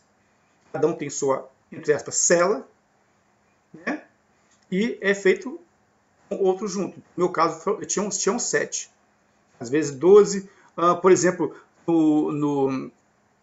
lá no Sikkim, são 40. É um Drupta bonito, porque é uma mandala construída de Chakra-samvada de uma deidade, vários quartos. Quando sai 40 de uma vez, 30 de uma vez. Só que todos são monges que estão acostumados a conviver todo dia no monastério. Não tem esse negócio que é meu, não é meu. Já tem isso no monastério. Nem alguém que não ocidental. O ocidental dá muito problema para isso. O ocidental só causa problema para isso, porque ele está acostumado numa vida do que é meu, do que não é meu, bem distinto. E quando chega num lugar que é comunitário, aí tem aquilo que não me toca, cheio de coisas e nada, sabe? Não sabe conviver, dá problema. Mas lá na Índia, no Tibete, no Nepal, em Butão, tem os monastérios. Para quem vive no monastério desde criança, isso é muito fácil. Eles podem fazer isso. Inclusive, tem no Tibete algumas monjas que fazem no mesmo quarto, no mesmo quarto. Porque elas conseguem ficar tão absorvidas, tão assim, sem o nosso... Eu chamaria aqui pessoas que são muito xexelentas. Isso não é uma palavra boa, mas, sabe, pessoas que se incomodam com qualquer coisa. Sabe? Alta ronca, sabe as coisas tudo. Elas estão acostumadas com isso, que às vezes fazem retiro de 3 anos, 3, 4, no mesmo quarto, porque às vezes não tem estrutura física, facilidade para isso, não tem edifício para isso. Elas partilham. É tão focado em fazer, tão forte que fazem a mesma coisa, que conseguem em uníssono fazer isso. Em geral, é feito em grupo. Todo mundo faz a mesma coisa. De 4 horas da manhã até 10 horas da noite, a mesma coisa. Não tem problema. é muito interessante, né? Porque aqui no mosteiro, por um exemplo, né? E Mestre Keizan é o fundador deste mosteiro que eu estou, né? Esse mosteiro que eu estou, ele foi fundado por Mestre Keizan há 750 anos atrás. E é bonito eu ouvir isso, né, de Mestre Keizan, de dizer que a minha linhagem, o meu ramo é um ramo de prática em conjunto, né? A gente vive em comunidade, né? Não vivam isolados, não vivam sozinhos. Porque o mosteiro de Eihei, ele foi fundado por Mestre Dogen, que é quem leva a linhagem da China para o Japão. E Mestre Dogen também falava, nossa linhagem é uma linhagem de prática em conjunto, né? Vocês não vão viver sozinhos, vocês vão viver sempre em conjuntos, né? Mesmo que você realize o despertar, você está na comunidade, você está vivendo ali em conjunto. O que eu posso dizer aqui no meu mosteiro, né? Quando a gente entra, quando os noviços entram, para começar, e nós entramos em turmas também, a minha turma tinha uns 72 noviços, a gente entra e aí nós dormimos na sala de meditação, que seria a sala de prática, é o local, é o coração do mosteiro, né? Então, assim, nesse local a gente senta para meditar, para fazer zazen, a gente come e a gente dorme no mesmo local. A gente tem um tatame, né? Só que a diferença é que, eu acho, se eu não me engano, nos tibetanos vocês têm o caixotinho individual, né? E aí você vai para dentro do caixote e faz a prática ali. No nosso caso, a sala de meditação, no caso de Sojiji, comporta até 120 monges, mas geralmente dormem 80, 82 juntos, né? E a gente não tem um caixote, no tatame do lado, né? Literalmente no tatame do lado você tem uma pessoa dormindo, praticando, vivendo, e no tatame seguinte, enfim. E cada um tem tem esse espaço, e você fica nesse espaço por pelo menos um ano, que aí quando você vira veterano, você acaba sendo colocado em um quarto comunitário com mais outros entre 6 e 7 monges, cada um com o seu tatame, né? Mas porque para dar espaço para a turma do ano seguinte ocupar esse espaço comunitário, né? Então, assim, de noite é uma sinfonia, né? De ronco e é isso. E a gente dorme no mesmo local, medita no mesmo local e come no mesmo local, né? Então é uma prática em conjunta o tempo todo. E uma das críticas... O monte que o Mestre Keizan fala nesse sentido é que nós queremos seguir o caminho do Bodhisattva. Nós queremos o despertar, nós queremos sair do samsara, realizar e tudo, certo? É uma coisa bem pessoal, tá? Que é os votos Pratimoksha, se libertar. Mas nós adentramos no caminho do Mahayana, do Bodhisattva. Nós do Zen, tibetano, adentramos no caminho do Bodhisattva, certo? Jodo Shinshu, Terra Pura, todo mundo. O que isso preconiza? Nós vamos treinar no caminho do Bodhisattva. E qual que é o caminho do Bodhisattva? As 6 paramitas. Mas o que são os paramitas? Nós temos que receber ensinamento o que é paramita. E quantas divisões tem generosidade, quantas divisões tem ética, o que é sabedoria, meditação, quais os níveis de dhyana, entender tudo como funciona isso. Para entender como funciona isso e praticar isso, a gente precisa estar. Você pode estar no apartamento sozinho, não basta estar lendo livro, testando isso lá fora. Você precisa estar em um ambiente que você possa treinar, aprender adequadamente e colocar em prática isso. E você vai ver diariamente se isso está funcionando. Isso está funcionando. Às vezes dá vontade de, como aquele monge lá falou, né, aquele bicho lá, ele ficou irritado e acabou virando um naga, né? Devido à irritação dele, ele acabou encarnando como um naga. Mas por quê? Porque a ideia era só de se recolher sair do samsara, manter uma prática que sirva até alcançar a paz do nirvana. E o que eu vejo, por exemplo, na nossa escola aqui, na escola Sotô, na minha escola, é que, por exemplo, no Ocidente, e isso é uma das críticas que eu faço aos ocidentais, e os ocidentais que estão me ouvindo que me desculpem, é que as pessoas não vêm treinar, né? Não vêm ter essa prática em conjunto, ter essa prática em comunidade, que é tão essencial e tão basilar para a nossa escola, ao ponto de Mestre Keizan, que é o fundador desse mosteiro de Sojiji, que é um dos 2 fundadores, né, da escola Soto, afirmar isso e colocar isso, essa observação, dentro do capítulo de Nagarjuna, que é assim a base da escola do caminho do meio para todas as outras escolas, né? Então, assim, é muito importante a gente olhar, observar com cuidado e atenção isso, né? Assim, que o que a gente vê no Ocidente, infelizmente, é que muitos, e isso é uma crítica que eu faço ao Zen, eu bato aqui o meia-culpa, né? É que muitos noviços recém-ordenados já querem sair ensinando o Dharma, né? Já querem sair e acabou a ordenação, já quer virar mestre, já quer virar professor de Dharma, e a pessoa não sabe nem lavar o chão, né? A brincadeira que eu faço é essa. A primeira coisa que a gente aprende no mosteiro, sabe o que é? Pegar vassoura, né? A gente aprende a torcer pano, a gente aprende a lavar chão. Porque não adianta a gente ter essa erudição no Dharma se a gente não sabe o mínimo do convívio social, do convívio mínimo com o outro, né? Então a gente aprende a servir ao outro, e aprendendo a servir ao outro, vivendo em comunidade, convivendo com mestres que têm realização, com mestres que sabem o caminho, que sabem ensinar o caminho, você tem essa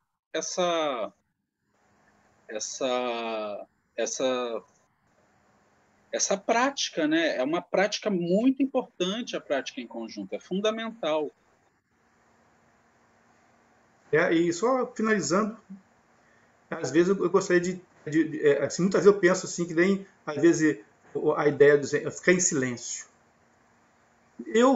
Muitas vezes, quando eu vou falar ou vou ensinar alguma coisa que foi, entre aspas, otorgada pelo professor, eu sempre falo que eu não ensino, ou transmito, ou guio alguns alunos, não é porque eu acho que eu tenho capacidade para tal, eu acho que eu não tenho capacidade nenhuma para isso, mas eu faço isso porque meu professor, ele achava, ele mandou fazer isso, então eu não confio em mim, eu confio nele. Em mim eu não tenho confiança nenhuma. Eu confio nele, que ele falou assim, ó, você vai fazer isso, faz isso, assim, assim.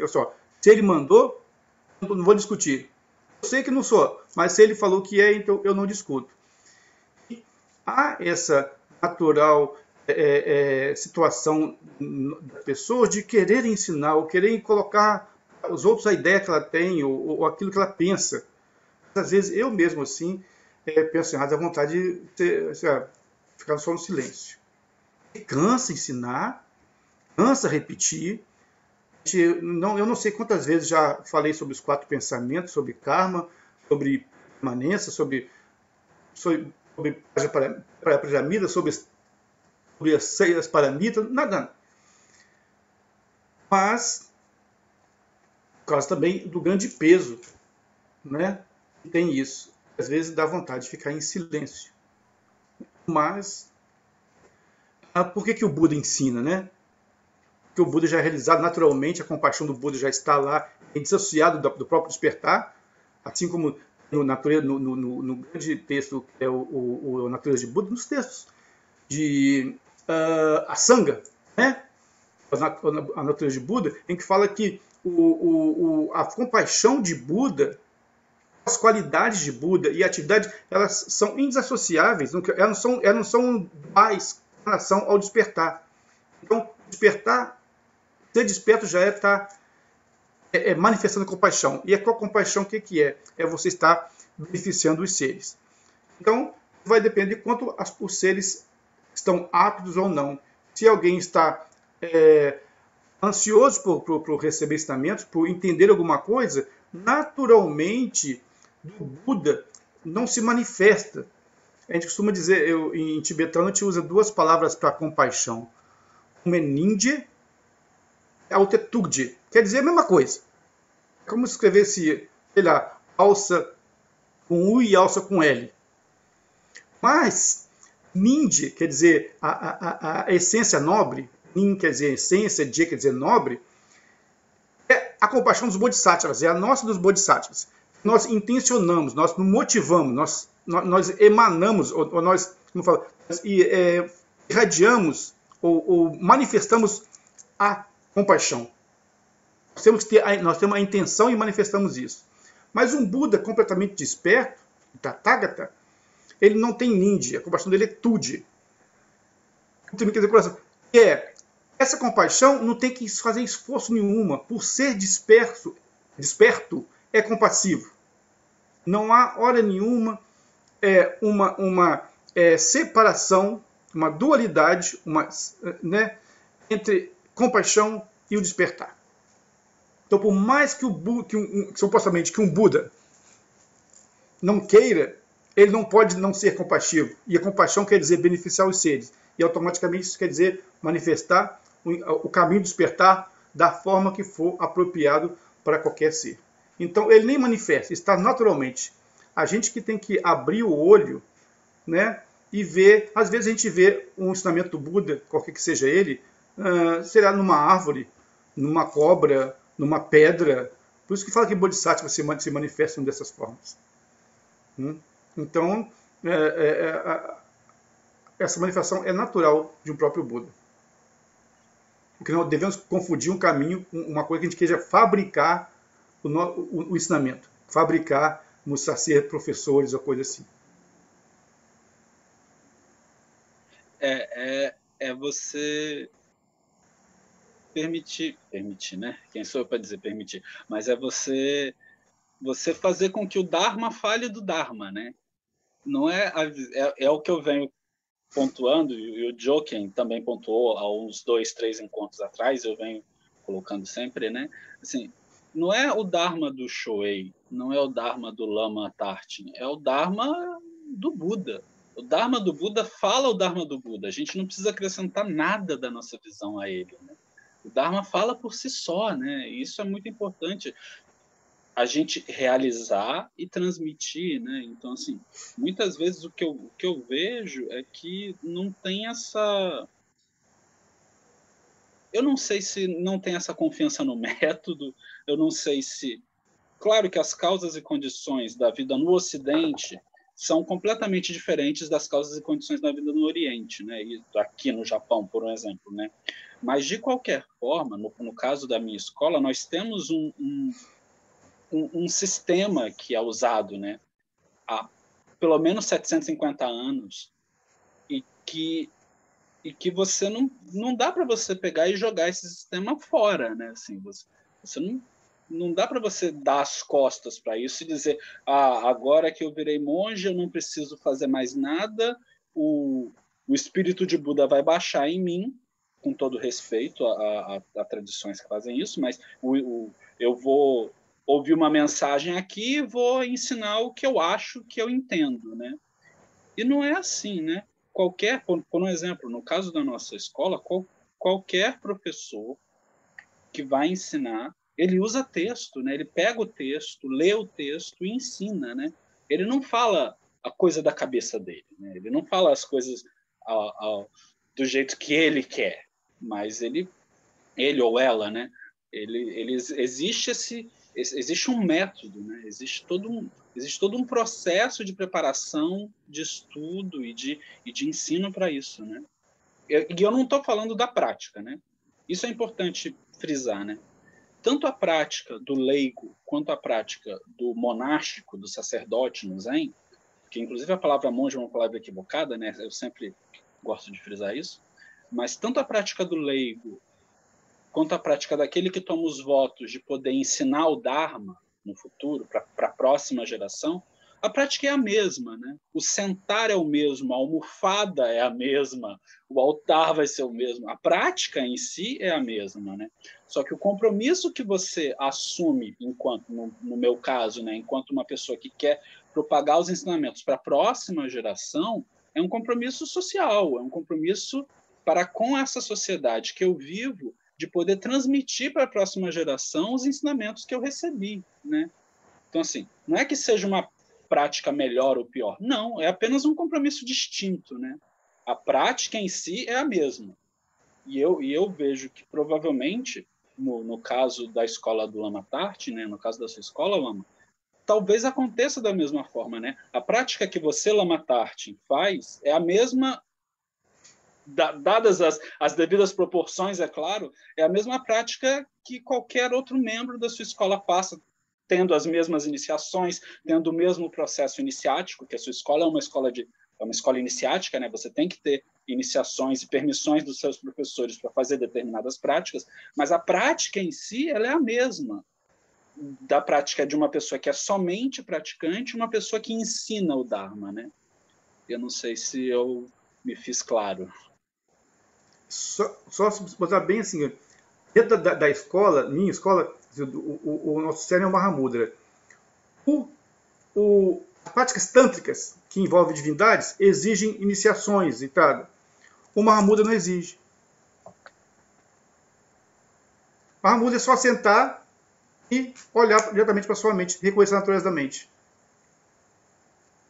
Tem métodos, às vezes, você faz um método assim, faz isso, mas tem o Mahamudra que chama Mahamudra Essência, que é simplesmente você senta e a mente, inclusive não tem nem assim técnicas nem modo de fazer. Você vai só sentar e só tem analogias, que é repor sua mente como se fosse um cadáver, jogado nas beiras do rio Ganges, sem se importar com nada, sem adicionar nada, sem tirar nada, nem nada. E simplesmente repousa a mente na natureza, a mente natural como ela é. Só isso. É muito parecido, muito zen, né? se não a mesma zen, né? Prática de dhyana do Zen, né? De sentar em Zen, né? Então, por isso que Nagarjuna está lá. Por isso que Nagarjuna está lá. Por isso que a gente está falando de Nagarjuna, né? Porque é isso, e é bonito isso quando a gente vê essa... apesar de ter um caminho histórico diferente, tanto geograficamente quanto temporalmente, quando a gente vai olhar o cerne do Buda Dharma, da escola do Lama Tarty, o cerne do Buda Dharma, da escola Soto Zen e de outras escolas, que quando a gente olha o Buda Dharma, é o mesmo ensinamento.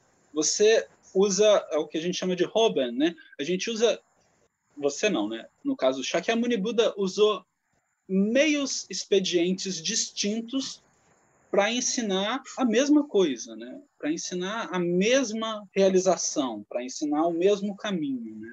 Isso é muito importante a gente observar e é legal quando a gente faz esse diálogo entre escolas, né? E olha só que interessante que a gente acaba sempre indo para entrando no mesmo ponto, né? No mesmo convergendo para a mesma questão. Você tem lá o que eu falei, o Ratnamati, que era o Bodhisattva, uma nação do Bodhisattva, e o Sarahar, que aprendeu com ele, Sarahar aprendeu com ele, mas não realizou. Aí sabe o Sarahar teve o primeiro nível de realização? Quando ele encontrou ele era Brahmana, ele encontrou com uma Shudra, que fazia flechas, inclusive ele tirou uma flecha na mão. Quando ele olhou para ela, ele perguntou para ela uma coisa, e ela mostrou a flecha para ele. Mostrou a flecha para ele, ele olhou a flecha e simplesmente teve o primeiro nível de realização dele. Quase que um koan. Pois é, né? Era isso que eu ia falar agora. Essa coisa do koan também é muito isso, né? E a gente vê esse caso, né? E os koans são sempre em diálogos, né? Existe sempre uma relação mestre-aluno ali, em que, mesmo que em um determinado momento o aluno fique sozinho, mas existe uma instrução, e é uma instrução que atravessa a mente do aluno, né? Uma instrução que é certeira. O exemplo da flecha é maravilhoso, né? Porque é como uma flecha, né? Então, por exemplo, existe um monge que recebeu uma instrução de um professor, eu não lembro agora o nome, e aí ele ficou, durante muito tempo, né, pensando, refletindo sobre essa instrução, e aí, em um determinado momento, ele estava varrendo o pátio do mosteiro, e aí ele varreu uma pedra, e essa pedra bate num bambu, e aí tem um som oco, né, um som de bambu, e aí ele realiza o caminho. E ele realiza por causa, claro, por causa da instrução, e porque ele realiza que tanto o ato de bater quanto o som não são distintos, né? Não são diferentes. E essa pedra, ela não é uma pedra, e esse bambu não é um bambu, nem não é um bambu, né? E aí a gente volta para a questão da joia que realiza desejos, né? De ter ou não ter marcas, né? E dessas marcas, e de você, a sua mente, perceber ou não perceber essas marcas, né? Então a gente está sempre... E só para finalizar, eu prometo que não vou falar mais nada, todos esses casos, tanto do Zen como outros mestres na Índia e também no Tibete, isso não foi um novato que chegou, como acontece no Ocidente, e acha que jogando uma pedra para cima, pulando o rio, já obtém iluminação. Ele vem treinando há muito tempo, isso foi um ápice do treinamento dele. O que conta a história do Nagarjuna já era um grande mestre contra o Kapimala. Todos os outros mestres já eram grandes mestres. Ele já foi acumulando condições para isso. Ele chegou de nada, assim, totalmente sem bagagem nenhuma, encontrou o mestre e o céu se abriu para ele.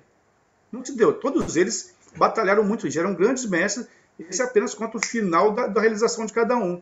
A abertura total, mas já acumularam muito antes. E a gente deveria, assim, a gente que falou, a visão, devíamos primeiro amealhar condições, sabe? Através de ouvir, através de contemplar e meditar, para que pudéssemos ter um pouco de bagagem para essas realizações, mas não para chegar e querer... Acontece muito disso, né? Que surgem muitos professores. Infelizmente. Temos que ter esse cuidado de prática, né? E esse cuidado e eu falo isso enquanto professor do Dharma, né? Quer dizer, dadas as minhas limitações, né? Enquanto alguém que treinou e já tem algum tempo de prática e treinamento para poder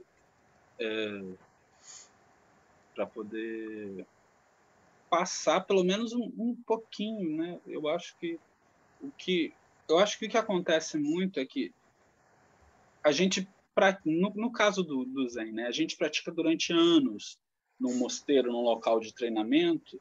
E o que a gente vai ensinar, né? O que a gente vai ensinar o jeito que a gente treinou, o jeito que a gente praticou e como isso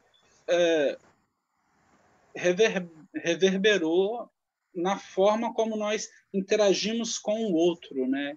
E na nossa percepção do outro, né? Um exemplo clássico é que aqui no mosteiro, né, se existe um erro, um equívoco de prática, ou até mesmo um erro, assim, tipo, a pessoa esqueceu de esquentar água para tomar banho, né? Para todo mundo tomar banho. Né? Então, assim, aquela pessoa não é penalizada individualmente, né? Você é penalizado, o grupo inteiro é penalizado, né? Assim, o grupo inteiro vai varrer um pouco mais de tempo, vai esfregar um pouco mais o chão, porque você não está sozinho, né? E é muito importante realizar isso, né? Você não está sozinho, você está o tempo todo praticando com o outro, para o outro, né? Isso é importante de deixar claro. A gente acabou se estendendo bastante no tempo, eu peço desculpas. Se alguém tiver alguma pergunta, algum comentário rápido, eu abro aí para vocês falarem, senão a gente vai encaminhando para o encerramento.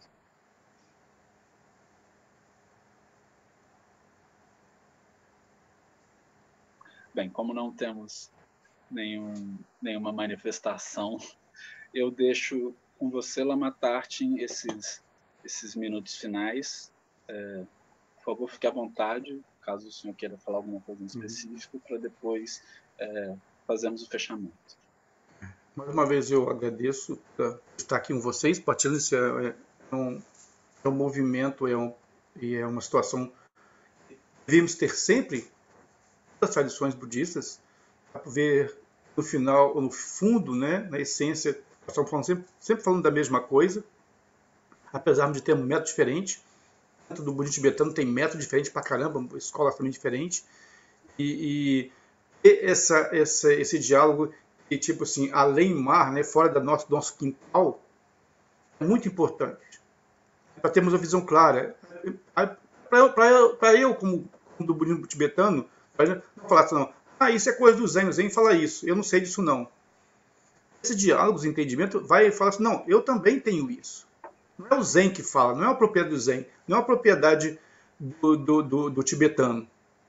Sabe? Todos temos o mesmo pensamento do Dharma do Buda. Né? Como o Shueisha falou, o Dharma se ensina pelo Dharma, se auto-ensina. Você tem lá o pensamento do Buda que vai um encaixando em cima do outro. Assim, não tem aquilo que é propriedade de um e é assunto para um, não é assunto para outro. Né? Todos estamos no Mahayana, no caminho do Bodhisattva, então, os mestres são os mesmos. Eu queria agradecer muito por essa oportunidade. Estou sempre com vocês, às vezes eu estou aqui junto, às vezes eu vejo depois. Agradecer a Choi-san e todo mundo por isso. Eu só vou fazer uma dedicação do mérito, tá? Desse encontro.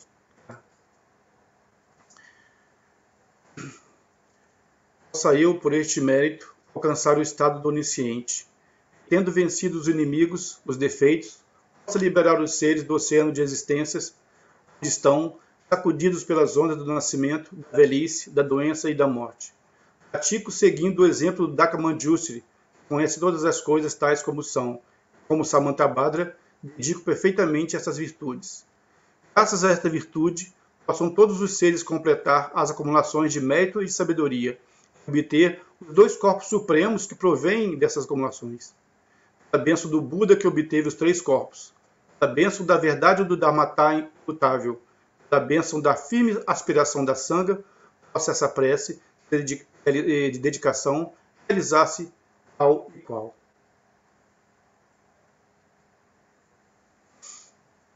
Muito obrigado. Muito obrigado, Lama Tarte, por seu tempo, por sua dedicação e sua prática. Muito obrigado a todos. Aí no Brasil a situação ainda é uma situação muito difícil, então, por favor, mantenham todas as medidas sanitárias cabíveis, tomem vacina, usem máscara, mantenham o distanciamento social quando possível. E é isso, fiquem bem.